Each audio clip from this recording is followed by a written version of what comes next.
Welcome everybody to Beyond the Shoot. I'm Mike Hiru, and this is another episode of Back to School with our flagship show, 205 Live, the Cruiserweights.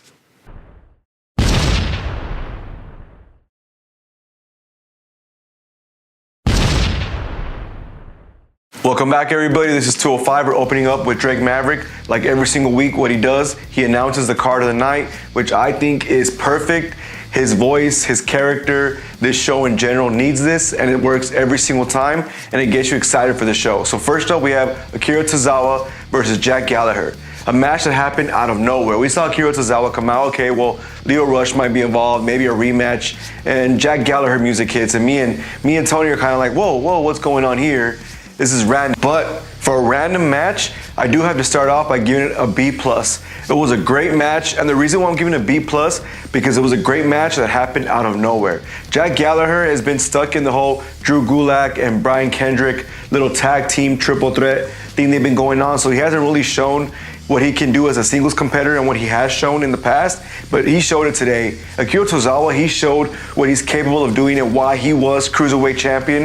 I felt like he's been getting held back a little bit, but this match showed what these superstars are capable of doing, and it shows that every single week, every superstar on 205 is actually capable to be the champion. Great way to kick off 205, like always, B+ for the first match. Akira Tozawa did get the victory.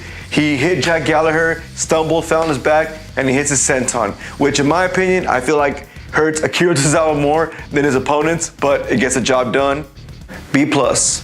Next up, we have Lucha House Party versus a couple of jobbers. Last week, Tony Nese did call out Kalisto for a rematch, and they said it was going to happen this week. So for the jobbers to be out there and to be a tag team match, I was a bit confused, but I kind of understood. Let's save this feud, let's save this match for next week, because this is a jam-packed 205, and we don't have enough room for all these superstars, which in my opinion should be extended a little bit longer. But anyways, back to the match. It's Lucha House Party versus these jobbers. And the funny thing about it, this is like the second or third time that they have jobbers and their names are completely different than what they're actually wearing. This guy, his name was Austin on his trunks, but his name was Chris Robinson in the ring. It makes no sense. Just go with the name they have. No need to change it. It makes it look funny. But to the match, Grand Metalik was missing and they never said why. So I'm kind of curious what's going on, especially that it's Tony Nese and Buddy Murphy in a duo, and this might build up to a tag team match. So hopefully he's not gone for long and he comes back, because I feel like he's the most athletic in Lucha House Party.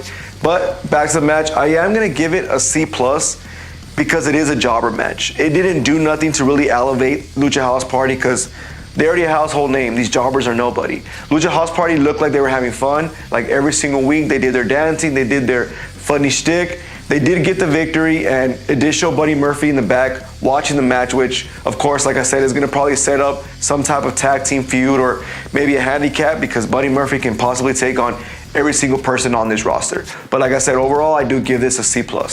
So we go backstage and Lio Rush is walking and Dasha goes and interviews him. He does his cocky little interview saying, oh, he's the best, he's the man of the hour, and it's going to be him versus Akira Tozawa, because Akira Tozawa did get the victory early in the night, like I said, and he deserves for the rematch. Drake Maverick gave him that rematch. Lio Rush is bringing on, already beat him.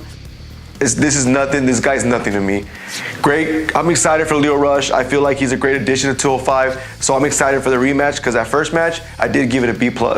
So we're going to go to the main event, the match we've been waiting for all week. I love that 205 announces the main event the week before, because it makes you want to watch it. It makes it anticipating to see. It's a fatal four-way to see who's the #1 contender for the Cruiserweight Championship versus Cedric Alexander. It's Drew Gulak, TJP, Hideo Itami, and Mustafa Ali. Just seeing those four names, I was excited. I wasn't so excited about Gulak because I don't like his slow style wrestling. But last week, the way he punished that jobber, it kind of gave me hope to see a more vicious, more attacking Drew Gulak, and that's exactly what happened. He did not slow down the match whatsoever. I figured, okay, Mustafa Ali, TJP, high flyer, submission, they're going to do all this crazy stick, and it's going to be Hideo Itami and Drew Gulak left to slow it down. It was never slow. It was back and forth. TJP surprised the heck out of me. When TJP and Drew Gulak were left alone, I feel like let's make that feud happen, please, because the chemistry they had was phenomenal. They went from submission to submission, from maneuver to maneuver.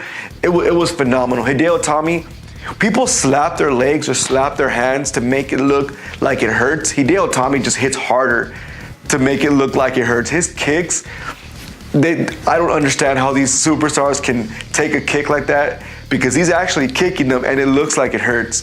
TJP, like I said, he's a first Cruiserweight champion. He's Mr. Cruiserweight. He showed it in this match. Mustafa Ali has been phenomenal since WrestleMania. He's been probably the best superstar besides Buddy Murphy on the roster, because Cedric Alexander really hasn't wrestled much. But Mustafa Ali is wrestling week in and week out, and he's put on phenomenal performances.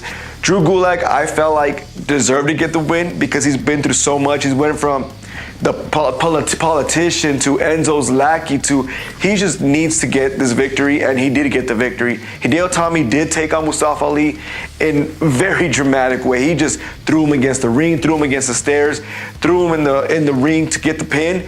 Drew Gulak pulls out Hideo Itami, does a dragon sleeper on Mustafa Ali, and he just passes out. He didn't even tap out, passes out. The ref called it. That's it. KO. Drew Gulak with the win. It's going to be Drew Gulak versus Cedric Alexander for the Cruiserweight Championship.